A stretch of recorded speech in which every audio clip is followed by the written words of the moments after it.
تهران، از دوشنبه تا هرات، دلها یک صدا شد، یک رود و یک فرات. از بلخ و هرات و مزار روشنشان، تا شیراز و تبریز تا سبز خراسان. دست در دست هم با نام وطن، یک راه روشن برای هر انسان. ما یکی هستیم، دل یکی داریم، با هم میخندیم، با هم میبالیم. افغان و ایرانی، تاجیک همجان،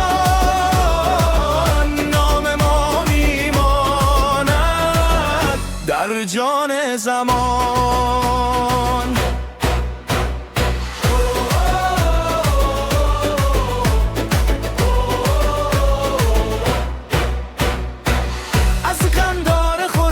تا بامیان سپید، از سمغند باقی تا نیشابور امید، از کابل پر شور تا اصفهان هنر، از شیراز شهر تا بدخشان سحر. دست در دست هم رنگ یک سرود، مرز اگر باشد عشق نابود.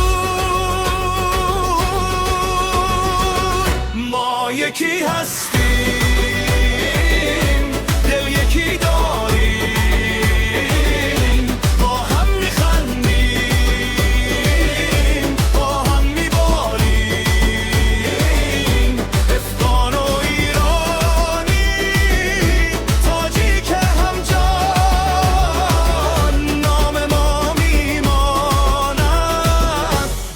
جان زمان. از پنشیر کوهستان تا خجند بهار، از کابل تا مشهد می روید افتخار. هر زبان ما یک باغ پربار، هر دل ما یک خانه یک دیار. ما یکی هستیم، دل یکی داریم،